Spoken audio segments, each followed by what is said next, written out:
Here we are again. It's always such a pleasure. Remember when you tried to kill me twice? I'm in space. Hello there, Sir from 17 once again, bringing you the start of my Portal 2 video walkthrough, and this is Chapter 1, The Courtesy Call. And I'm going to do a little transition here to the part where you take over, because there is a lot of standing around and listening to really funny people talk, and unfortunately, you're probably not going to get the humour if you're needing the walkthrough, because that's something you need to discover for yourself. And you're in the right place if you're looking for humour, because this game is very funny. Oh my goodness, this shit is funny. This has got some of the most subtle humour ever, and it's really, really good if you can catch on to it. Some of it is blatant and silly, but a lot of it is really fucking clever, and I enjoyed it a lot. And this guide itself, obviously Portal 2 is not going to be challenging. It all depends on your ability to recognise a puzzle and recognise the solution with the tools that you're given. And one big warning when you play this game that I've got to say, purely because it's one of those things that sounds simple, but it can kind of get you in a funny way. And that is that there is a mindset to playing Portal.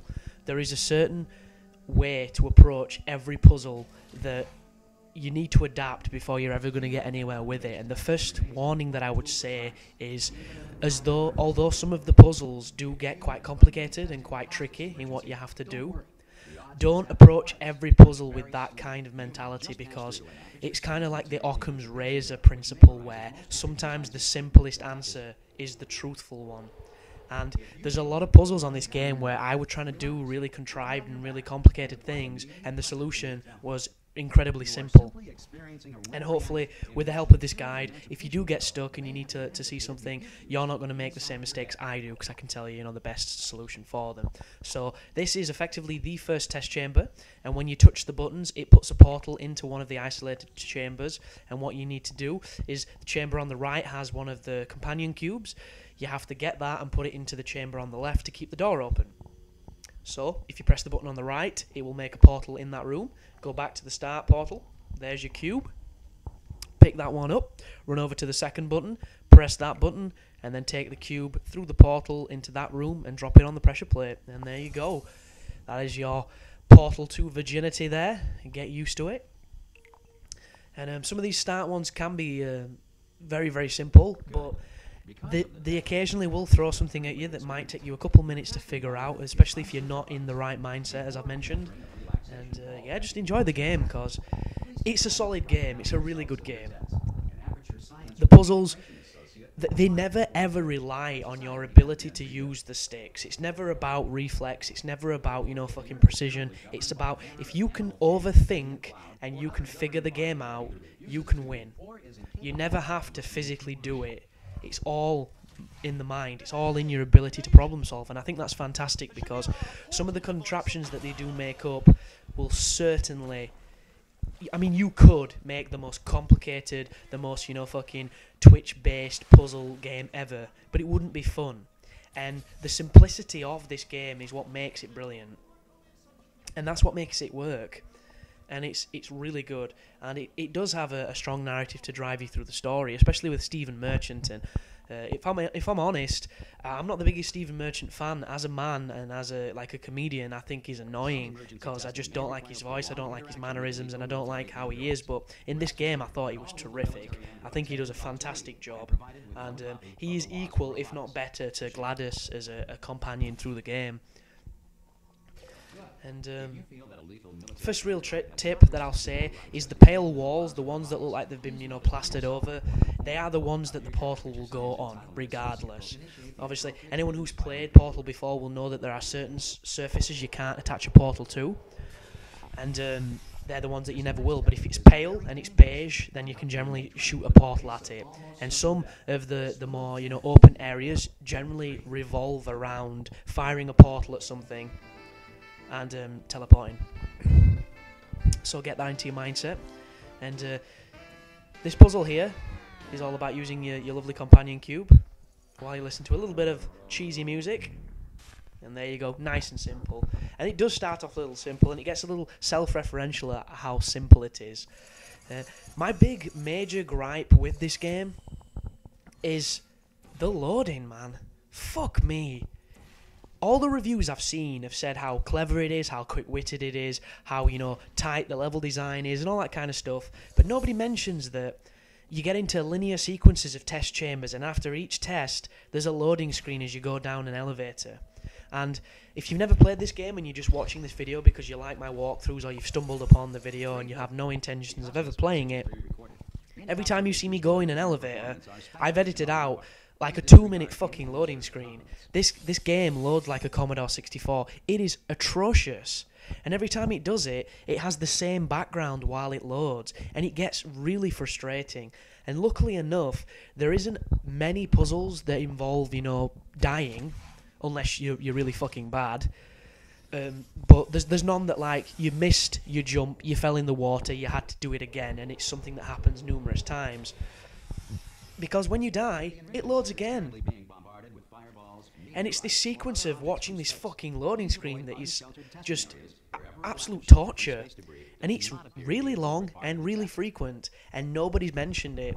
And I'm not going to say that this is a bad game, because for what this game is terrific. But that fucking loading business, Valve, get that shit fixed, boys. Get it fixed.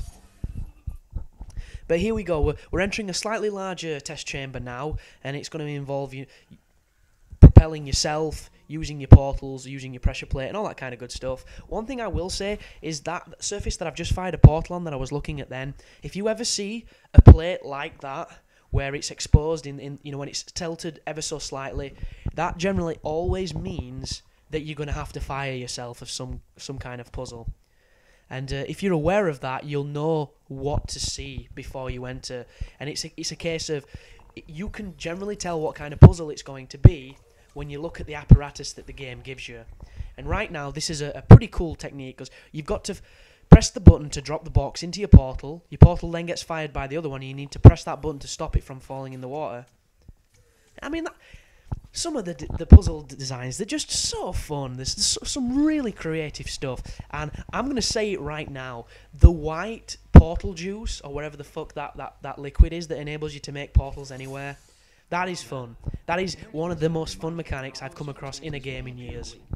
And there's one test chamber where there's a pump of white, cum-like portal juice, and you've got to just use it to Ghostbuster the entire environment. And that is some of the most innocent fun I've ever had in a game, and I enjoyed it so much. I really did. But while this is an early video and the puzzles aren't that challenging, so you can just kind of follow what I'm doing, I'm going to give you the thoughts on some of the other areas of the game which I'm going to bitch about, because I like to bitch and I like to give an honest opinion about things. I'm not going to say some things, you know, Jesus 2 if it's really Judas 2, because I just don't see the point. But this game, for what it is terrific. It's got streamlined puzzles. It's a great experience. It's definitely going to push your ability to think when you're doing these puzzles. And for what it's worth, the narrative, the storyline, and how it's all woven together is really interesting, and it's cool. Compared to Portal 1, it is a lot longer. And don't get me wrong, more Portal stuff is awesome. It's how they preface it. And this game, there are two moments of this game where you enter test chambers and you are doing test chamber, elevator, test chamber, elevator, test chamber, elevator. And they, to me, are the worst parts of this game, because it's so linear and there's not that much interaction or not much storytelling between them. It's just pure puzzling. And for me, I think there should be a separate mode for that, where it's just none of the bullshit, all of the puzzles, and that would be fine. But in the single player, it just feels a little off balanced, because some of the best moments of this game are the sections where you're not even doing the puzzles. In fact, the puzzles are so subtle you don't realise that you're doing them. And they are the traversal moments where you're either escaping from GlaDos or escaping from, you know, various other elements of the story, and traversing this strange environment. And every so often you have to do a little trick with a platform or a portal, and, you know, get to a different area. But for the most, you're exploring. You're going through this strange world, and they are the most fun sections because they're creative, they're interesting, and you're learning while you do it. The bits where it's just back-to-back challenge rooms, I totally don't get it. And I understand the need for it because that's kind of what Portal is. It's a puzzle game, but at the same time, it would have been nice if they'd have branched it out a little bit, because every puzzle room is great, don't get me wrong, but when they're back to back to back to back, it kind of burns you out a little bit. And that's why I didn't beat this game in a day, because I got to that point where it was just kind of... It's constant sometimes, and the veil kind of shatters from where you're having all the fun, and it gets to that point where you notice the mechanic. You notice puzzle room, walk through a door, puzzle room, elevator, puzzle room, elevator. And I think that is probably the worst experience you can get in a game like this, because as soon as that immersion is shattered, it can be difficult to get it back. But they're just my thoughts. If you disagree, feel free to leave a comment. Obviously, everyone's going to have their own opinion of these things. That's just, you know, mine. But right now, Wheatley is having a little discussion with you, and there is a plate that you can fire it over there. And you see it then? It's through the rusted steel kind of like patchwork over there. And I've not quite realised, because I'm playing with the sound off, because I'm currently I was watching 24 while I was playing it. So I couldn't hear what Wheatley was saying, and a lot of the puzzles you do get hints from your fellas who are with your companions, and they're only really for the more obscure sections. When you're in the test chambers, you're on your own. You really fucking are. And right now, I'm kind of waiting for him to open something up, and I haven't realised. So I do apologise about that, but it doesn't happen that frequently. So yeah, so I'm just thinking, what the fuck's he doing? And then I realise that I can put a portal over there. So just my bad. Just do a little jump. Oh no, you've got to wait anyway, haven't you? Because you've got to pick him up. Oh, there you go. So it's just a little bit of exposition that makes you think like you need to carry on when you really don't. So my bad. Yeah, I can't do it if you're watching. Yeah, so pop him on there. He'll do a bit more conversation, and then you can carry on. And what I will say is, there is a core, which is what that dude is, and every core you come across is like a different mindset, and they're fucking hilarious. The cores are probably my favourite part of this game. They are really cool. And there is one at the end, and anyone that's beat the game, I'm not going to say anything because this game's all about storyline, and for some reason people look at these guides before they play the game, which is fucking beyond me. It's like, come on people, I'm all for the views, I love everybody that supports me, but play the fucking game first and don't blame me for spoiling it. But anyhow, there is a core at the end of this game, and he says one line repeatedly through the ending. It's like post-credits, and he is the funniest thing in this game. The way he says his line and the timing of that line, genius. I was in tears. Fucking loved it. But yeah, you pick Wheatley up, and then you have to take him around here. And we're outside now in a wider environment, but don't worry, because there's no puzzles, there's nothing like that. It's just a case of traversing this area, and you have to climb over the scrap and just keep following it around. And he's just going to keep talking to you while you do it, because, you know, that's what he does. But got a little bit of a story here now we're at this downtime. Obviously, if you watch the videos, you're going to understand the puzzles, because I do them there. I do apologise if you were hoping for me to guide you through it like a fucking, you know, a zookeeper and a retard, I don't know. But I've got to talk about this because this is fucking hilarious, and it's really dumb, and it just shows my inexperience with computers.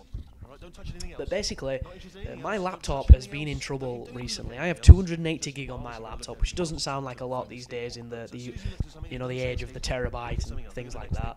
But I thought it was fucking huge. I thought it was a lot, and I thought I could get away with a lot on my laptop. And the other day, I had a gig left, so I had filled just under 300 gigs worth of space.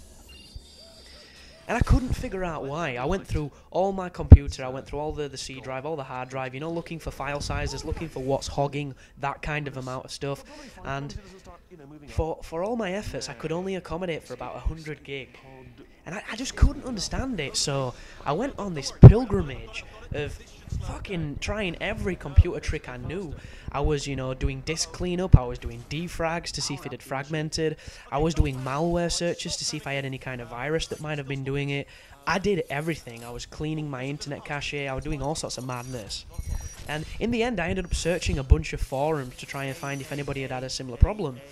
And they were all recommending various different freeware which shows you what was using stuff on your hard drive, you know, specific software you can run that tells you what is hogging all the space. So I downloaded one which is really good. I can't remember its name, but it's free. And it did a scan, and I found what it was, and it was just fucking crazy. There was a file hidden inside a file, 188 gig. And what it turns out that it was, the editing software that I use, because it uses a dynamic link server to other hosts, it encodes the media to make the process quicker so that it can recognize what media it's getting, and it streamlines the experience for when you're working with it. And it turns out that it's been backing up this cache of every single video I've done since I started my YouTube account. So 450 odd fucking videos were hiding in this file that was, you know, like 3 links down that I couldn't see and I couldn't track when I looked around. And I was just absolutely gobsmacked, and it was inside this cache file, and I had no idea what it meant, so I had to do a Google search for that and look through a bunch of forums to see if I deleted this, would it get rid of all the work I'd done. And it turns out that the software itself just keeps recreating it when you use it, so I could get rid of it all. And in a blink of an eye, I got 188 gig back because of this fucking contingency that this software does. And I felt like a giant retard, but I felt really happy at the same time, and I had to voice it on a commentary because how fucking mad is that? Absolutely baffling. But anyhow, GlaDos is back. She's very much alive, and in her ever, you know, harmonized, cynical voice, she's telling us exactly what we need to do. We've got the portal gun. It's the fully upgraded portal gun with both colours, and it's now to do some traditional portaling action. And this is when we're going to be entering our first sequence of test chambers. So if you were just craving some back-to-back puzzling and none of all this exposition and talking nonsense, then you're in the right place, because it's definitely coming up. And you're definitely playing the right game, because this game is full of it.